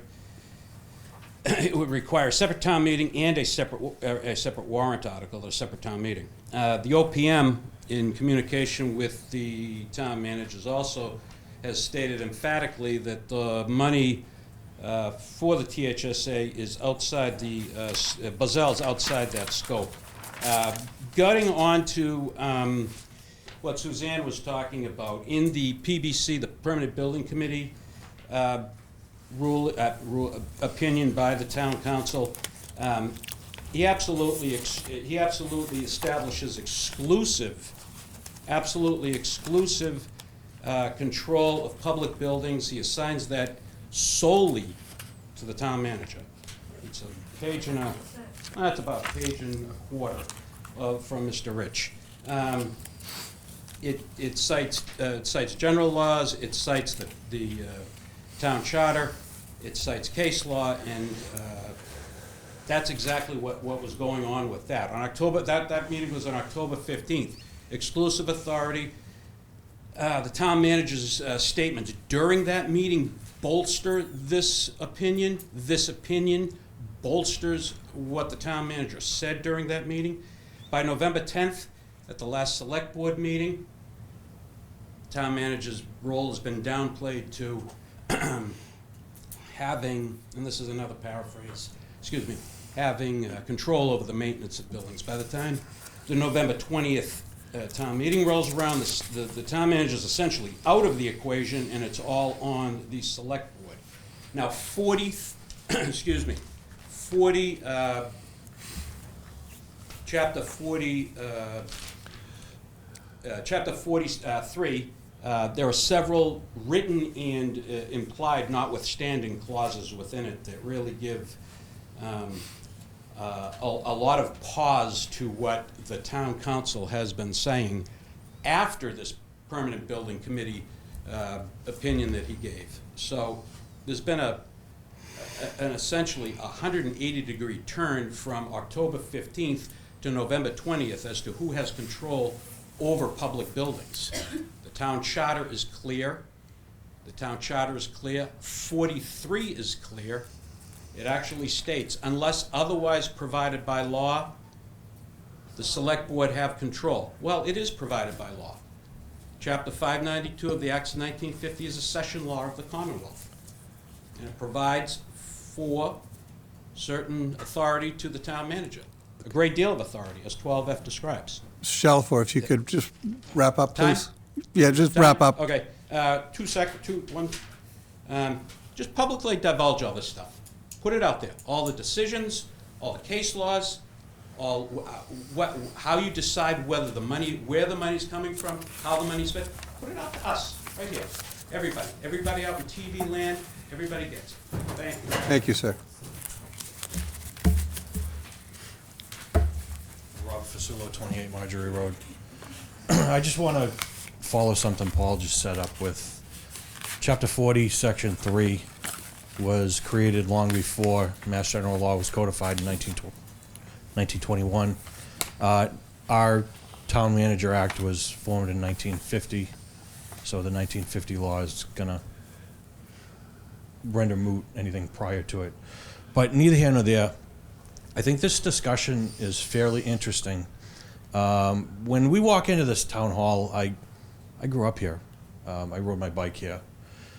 When you walk into this town hall, we have the sign out front, town hall sign. When you look at it, things all ratted, tattered, fairly cheap fix. There's mud dauber nests all over the front of the building. Easily could be taken care of with a hose. We were subject to, as a matter of fact, a few meetings ago, I produced a report from the state about the Woburn Street School, some seemingly crazy things that the town was defunct in at the Woburn Street School. There was a grate that had Legos thrown in it, and we were gigged on this report for that. There was some rust on some doors. I think this discussion is fairly interesting because now what we're hearing is that you folks are responsible for the lack of maintenance and care to these buildings. Mud dauber nests. You guys, the selectmen, what we're hearing today, you're responsible for this. We just spent almost $200 million on a school because we were told that all these buildings were deficient. You guys are the problem. We have $50 million in free cash. Fantastic. We know how that got here. We appropriated it through town meeting, and you folks failed us. You told us we were going to take care of the buildings, but you didn't. Are we going to go down this road that you guys are failing us? Let's let the voters know. In April, there's an election. You're failing us. The five of yous. That's what this is saying right here. Thank you. Thank you, sir. Next. Karen West, 2 Birchwood Road. I'm only coming up here to say that I've been here since 1993. And in all that time, I have never seen a board bowl over a chairman the way you three did 2 weeks ago. That was uncalled for, and it was disgraceful. It was disgraceful how one of you was basically name-calling the general public. But as for the Buzzell, okay, we, the people who live in this town, pay the taxes, and vote in our officials, or not, asked you people not to tear down this building. For one reason or another, if you find a town use, great. If you don't, I know of at least one entity that would love to be in that building. And I can't speak for it because I'm not a member of that entity. But I also know other entities that could possibly get a lot of use out of that building, even if one entity does control it. I'm sure they would allow some use so that everyone could enjoy it. This is a community where not 3 people make a decision, but 220 people that came to town meeting, 62% of the public who made an opinion that didn't want the building ripped down, and it was still voted to be ripped down. Now, I do appreciate Gary making a motion to at least consider what we can do with it before you still override the public and say, take it down, even though we asked you not to. We the public own these buildings. Yes, you are supposed to maintain them. You are supposed to take care of them. If the Buzzell is in such bad shape, then I have to ask, be it the town manager, Department of Public Works, Board of Selectmen, who in this town allowed our most precious elderly citizens to be in a building that they never should have been in because, according to you, it needs to be ripped down? That's the question I have. Why would you want to rip down a building that you just poured some money into? And why would you say it's okay for the seniors to be in there, but not for anybody else? The only reason they needed someplace else is because they needed more space. Let's remember that. They had brand new mini splits put in. I drove by that roof several times, and I got out of my car. I looked at that roof. I'm not a roofer, but I do know what I'm looking at. Has one layer of shingles on it, and I didn't see any curled shingles. In fact, I saw some very evenly colored roof. No sign that it needed to be replaced. So $300,000 for a roof that doesn't need to be replaced, $215,000 for a heating system that just had a bunch of mini splits put in. Okay. You know, a kitchen that was just redone, a main room that was just revamped. I was in it. Granted, it needs work. I'm not saying it doesn't. But I wouldn't destroy my own house because it needs some renovation. We look to our elected officials and our town workers to maintain the properties that we have entrusted you with. So all I ask is, please think of what your general public brought you to a town meeting that cost us money to do, to tell you that what you did was wrong. You work together, you work with your people, you listen to your people, you don't bowl over each other, Okay. and you don't name call your public. Thank you. Thank you. Next, please. Candace Jenkins, 8 Drury Lane. You can move that microphone up if Thanks. it makes life Awesome. easier. I just had a couple clarifying questions and comments through the chair, if I may, to anybody that has the ability to answer them. So there was mention about, and I do thank you for making the motion to put forth, what is the plan? Because I think there are a lot of us that, prior to the reuse committee even being put together, we've been asking that question for quite some time. So it's a little bit of the chicken and the egg, and it feels like that should have been something that really should have been done in a more formal fashion rather than exploratory. But that being said, there was mention that if there are no town departments that could use it, it could then go to RFP. So if it does go to RFP, I'm just unfamiliar. Does that mean that the building itself alone would go to RFP, or would it be the whole parcel that's designated to the Buzzell? I'm not sure if anybody has the ability or knowledge to answer what that would look like. If you, Well, I mean, the whoever wrote the RFP would have to decide that, what they would. So I guess clarifying question to that. You could, I don't mean to, Yeah. you could also do an RFI, a Yeah. request for information. Yep. Before an RFP, to find out first if there is any interest in Yeah. it, before you even get to that process Okay. as well, which may be a thing to do now, Sure.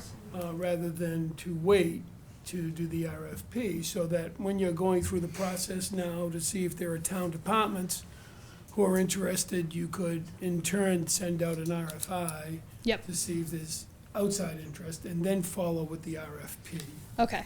request for. Thank you for that. So breadcrumbing, as you all know, I'm in a butter.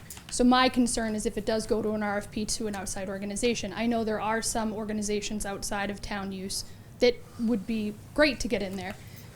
But if it does go to RFI or RFP and there is an entity that wants to go in and expand, tear something down, build something up, do something with the parcel itself and expand the footprint, I just have concerns being in a butter that if somebody goes in and Well- increases the footprint of that parking lot as part of that RFP process, that's where I ask about building versus parcel. Through the chair, the Karen. town manager can correct me if I'm, that I'd would never just correct you. include, it would just include the building. It doesn't Okay. include the land Okay. or the parking 'Cause lot that- outside, so it that- just would be the building. I mean, in all likelihood for this one, it would. But whenever you put it out there, you would say, "We're putting in an RFP for the use Okay. of this building," and 10 spaces, or we're putting in an RFP for the use of this building and no parking spaces. And, Okay.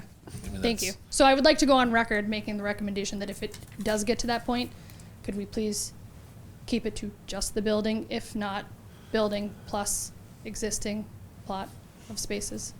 So that's it for that one. The second one that I have is, as far as my understanding, correct me if I'm wrong, when we're talking about when demolition was on the table or is on the table, phrase it however you want, there were going to be excess funds from the Town Hall School Admin Project building to demo the building, is that right? Correct. Okay, so a couple meetings ago, and I Oh, excuse me, apologize. it's not excess funds, you're saying it was funds included in the proposal. Funds that were within the Allocated. scope of that. I mean, the funds that were not expended. Right. Right, so I guess my question is, I need clarification on how that's legal, whatever you want to call it, because there were quite a few meetings ago when I asked, when we brought up rehabbing the Buzzell, could we take extra funds that were accounted for in the Town Hall School Admin funding to rehab the building, the Buzzell? And I was told, nope, not in scope, Buzzell's not part of that, we can't touch the Buzzell. So I find it hard to believe that we can't use the money to rehab it, but we can use the money to tear it down. So I just would like clarification on why one is okay and not the other.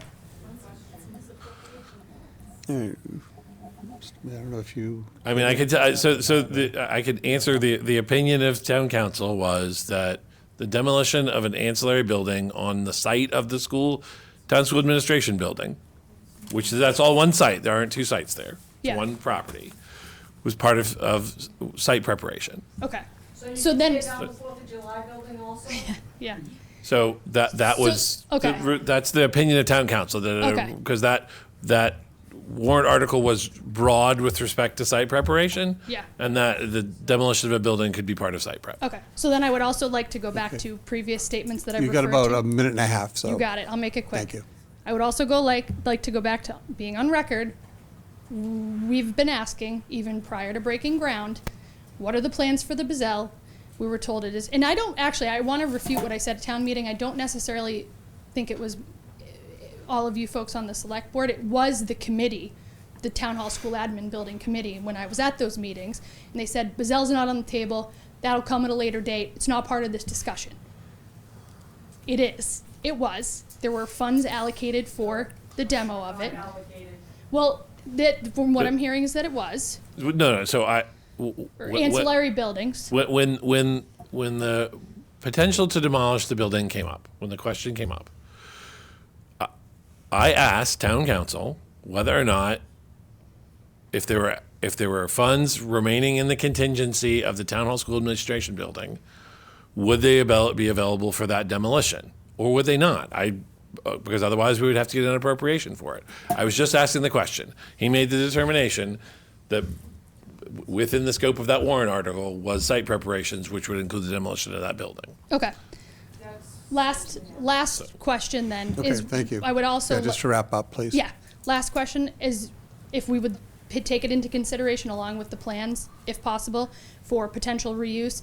I would also like to see what the plans are if the building, ideally not, would be demolished, what the town's plans for that parking lot is. Like layout, everything, like what are the future plans for that? Would there be plans to expand the lot itself?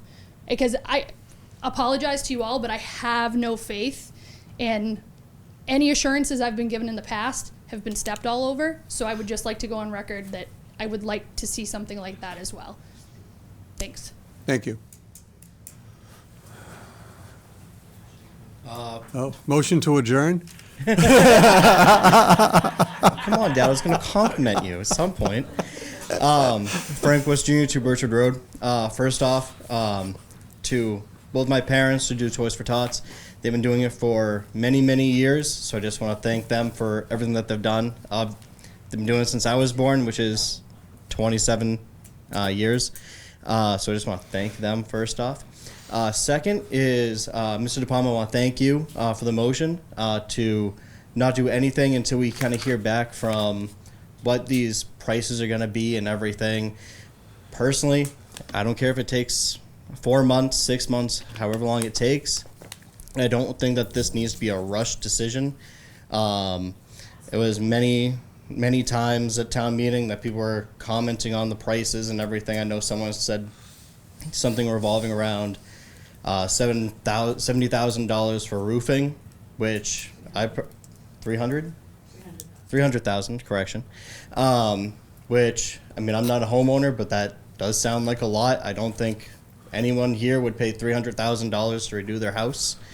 They would probably look around, see what else is available. So I just want to put that on record. And I know I also said at town meeting, but we are the ones that put all 5 of you in your seats. So I hope that you all kind of listen to what town has to say. I mean, there was a large number of people there at town meeting that wanted to keep this building. And I just hope that all of you guys kind of pay attention to that, take the towns and the town people at their vote and what they want to do with certain buildings around town. And that's pretty much what I got. So I just want to thank you guys for your time, and hope you guys have a great rest of your night. Thank you. Next, please. And I won't call for a motion to adjourn for you. Hi, Julie White, 34 Lawrence Street. I thank you for doing your due diligence with this act, because I was one of those people that left confused why we're spending money on a building. We have no idea what we're going to do with it. So thank you for that. And I have one question. Is there a zoning on this that outside of town buildings cannot be used? And what if another company wants to use it? How do we change that zoning? So the zoning, that property, just like the rest of town hall, is zoned residential. The power to change the zoning is within the power of town meeting. So someone would have to bring a petition bylaw change to change the zoning bylaw to town meeting. Yeah, I'd like, the town to look at the other buildings that are coming empty that might have better use for some of these town ones. The high school hockey team has no rink. This would be a perfect place for it. And how much it would cost to repair the Wildwood, that could maybe be divided for WCTV and someone else. That's it, I'll keep it quick. Thank you. Next. I didn't want somebody to adjourn too quickly. Joseph Jackson, 10 Apple Tree Lane. I wanted to echo the sentiment that there doesn't have to be a rush on a 90-year-old building. It's not going anywhere. In terms of saying, let's get it off the platter. Like a careful, considerate plan is what we need in this case. The Building Reuse Committee already had convened and proposed several interested parties. I read some letters of interest as part of their package earlier this year. And if we need to formalize that by saying now it's the opinion of the town that this building be put into use, you could renew that letter of interest through RFI. I think that makes a lot of sense from the perspective of knowing what the interest is as of November or December. It does make sense to me also that if money has been allocated to improve this building, that some of those essentials, if they're considered essentials like doors, could begin with their upgrades by the Permanent Building Committee and the Department of Public Works, because there's money available and a list of things to be done that are not use specific, that they're just habitability specific. I also am a little bit flummoxed as to why the words site preparation have to do with a building that's not on the same footprint or plan for the new town hall. Site preparation work sounds like the work that you do for grading, removal of buildings, preparation for construction to begin. The construction is almost done, so site preparation at this point is ridiculous to say, oh, well, we have to remove this building in order for site preparation to be complete. The building can be dedicated and go into full complete use without having to touch it as an ancillary building, which personally I think using the term ancillary building is also doing a disservice, because it's not a shed, it's not a garage, it's not something that serves a purpose ancillary to the town hall. It serves its own purpose, which previously was a senior center. Thinking about this site, I recognize that it's one address because it was never subdivided actually for residential purposes, but it was originally the 1841 center schoolhouse, and then the 1888 new high school, which they had been having high school classes in the old town hall, and then they got a high school, and then they added the 1915 new high school. It was actually the new high school. We just keep calling it new when we build another one. So, I mean, we've had 4 schools on the same lot at the same time between 1935 and 1980 or so, when the new high school was removed. And saying that one had to go up, so another one had to come down. Again, we're not interpreting the way this lot of land has been used correctly. And then the last, it's kind of a question, and maybe it's kind of what Suzanne was saying. It feels like we're being indecisive because we're not sure what we want to do as a town manager or board of selectmen or permanent building committee or building reuse committee, where, you know, if we just want to recognize who has the decision authority, and then what is the directive from the people who've made the recommendation. In this case, the town has made the recommendation for what the building be used. Who's got the decision authority to issue the RFI? That person should go issue the RFI. And then the selection of who the tenants should be, that selection should be made by whether it's a committee or a subcommittee. It's time to be organized about it instead of feel haphazard. And what's been happening in these meetings feel haphazard. I see you want me to sit down, so I'll sit down. You had another 30 seconds, but. Mary Lamont, 17 School Street. Mary, you want to put the microphone down just a little bit? Oh. There you go. Thank you. Okay. I just have a question. I understand that some town organizations would have first choice, but you mentioned that WCTV had no interest in any of the town buildings now, but you didn't really say why. This is the first I've heard that. I'm not going to comment further. Personally, it was a personal conversation. Yeah, I've talked to members of the board, and it was a private conversation. I'm just not comfortable. Yeah, but they did speak to me, so I Okay. can speak to the extent. So I've talked to Then you have members to of the say board, and to the chair, and to the director, and the cost of retrofitting a town building would be outside the scope of their funds, so they can't afford. So what they would rather do is get the town to contribute money to them to stay in their current building. So that's what we've informed. This is a So if the town actually rehabbed the building, then would they be able to afford to be in there? it's according to them, again, it's their specialty work that they have to have. They have to have the studios come in. They have to have enhanced electric. So it's not the kind of things that were within the scope of the $615,000.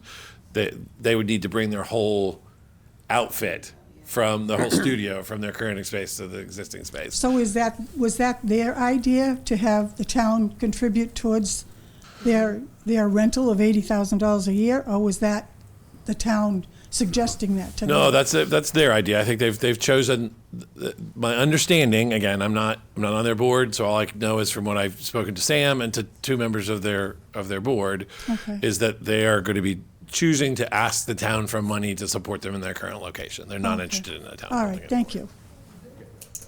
Okay, any other public comments? Moving on to, actually, I do have a comment. You're not a member of the public.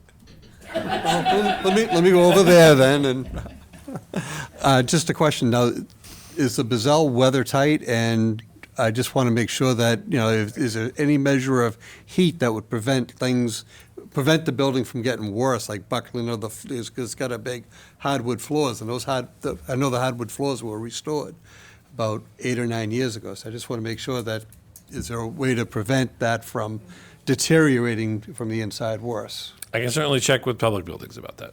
Okay. So with that, announcements. Through the chair, just. I'm sorry, sure. Oh. I would think that the building would be maintained with adequate heat or whatever it needs so that there's no damage to it, right? Yeah, I mean so I just have to talk to public buildings about it. The last thing I said to them was, we're not demolishing the building, so stop taking steps towards demolishing the building. There's obviously been question as to what was going to happen, and so I can't imagine they've taken any other steps to the building. So I'll need to speak to Dennis about it. I'm sorry, we were just starting, but go ahead, no, public comments, we'll finish. Bonnie Smith, 30 Marion Street. As you know, the Historical Commissioner has also voiced just a request in this forum to maybe use a part of the building for our artifacts and whatever. But I haven't been in that building since like 3rd grade. So is there going to be a provision for people who want to show in it, who want to put in a what you call it, not an RFI, RFP, RFI. to see the building? That was so. Just so you know, you would not be subject to an RFI. That would be a non-town entity. Okay. You and I can talk about it. Okay. About you All if you right. want to. Just If you're talking because about needing I know the needing more Historical space. Commission and Matt, our curator, would probably want to take a look at the building and see what would be available or what room we could use or whatever. I just haven't been in the building for a long time. So I don't know who I would make that request to. Would it be Dennis or? Well, I've been tasked with this, Okay. and so you and I can talk about it. Okay. You'll probably it'll probably be Dennis who'll let you in, and not me. But I'll put Okay. you. All right. I'll figure that Excellent. out. Thank you. Thank you. I guess we're all set with public comments? Okay, announcements. Board announcements? Happy Thanksgiving. Yes. Yes. you go. Happy Thanksgiving. A couple of things I just wanted to say real quick is that we just had a Veterans Day service on the 11th of November, and although it was very chilly, it was very well populated, very well attended by the town. Many of the townspeople, obviously, the town officials, the band, et cetera, and certainly our veterans. So I wanted to again congratulate the town for a successful Veterans Day. One thing that I've been meaning to say, and I keep forgetting, is that the board probably about 2 months ago did receive about 40 letters that were generic into support of WCTV from a myriad of residents. So I just wanted to put that out, that each one of us received basically a separate, I was hoping it was fan mail, but it was a separate packet with, like, again, 40 letters, and they were both, they were just all complimentary towards WCTV. Any other announcements from anyone? Okay. New business. Any new business from any of our board members? Everyone wants to get that turkey going. Okay. With that, Mr. Manager, important dates, please. Important dates. So November 26th, we have brush drop-off at Old Main Street from 8 to 2. November 27th, which is Thanksgiving, town offices will be closed. November 28th, the day after Thanksgiving, town offices will also be closed. November 29th, we have brush drop-off at Old Main Street from 9 to 4. December 3rd, we have brush drop-off at Old Main Street from 8 to 2. The December 1st through 5th, there's the curbside collection of yard waste. December 5th, we also have the Festival of Trees at Villanova Hall on Middlesex Ave from 2 to 8. December 6th, there's a brush drop-off at Old Main Street from 9 to 4. December 6th, there's also the Festival of Trees at Villanova Hall from Middlesex Avenue from 10 to 8. And then that evening, December 6th, the Christmas tree lighting on Town Common at 4 p.m. December 7th, we continue the Festival of Trees at Villanova Hall on Middlesex Ave from 9 to noon.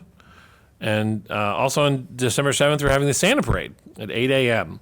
So look up that route. You could get it on the website, on the Facebook page for the Santa Parade. December 7th, we have the Holiday Social at the Hardin Tavern from 2 to 4. The next meeting of the Select Board is December 8th here in Town Hall, room 9 at 7 o'clock p.m. And then December 11th, we're having Santa's Workshop here in Town Hall in this room, room 9 from 6 to 7:30. Those are your important dates, Mr. Chair. Thank you, Mr. Manager. Finally, we have our salute to service. Our salute to service is for Tech Sergeant John Dennehy, Delorey,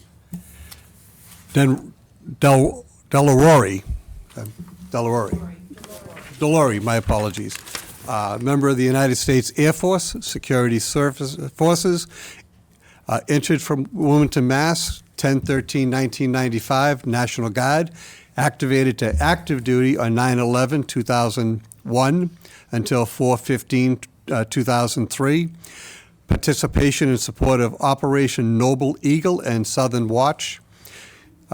He was awarded the Air Force Achievement Medal, the National Defense Service Medal with 1 device, the Air Force Training Ribbon, the Air Force Longevity Service Ribbon, Arms Expert Marksmanship Ribbon with 1 device, Air Force Outstanding Unit Award, Armed Service Expeditionary Medal, Air Reserve Forces Meritorious Service Medal with 1 device, Armed Forces Reserve Medal with 3 M devices, and finally, Air Force Overseas Shot Tour Ribbon.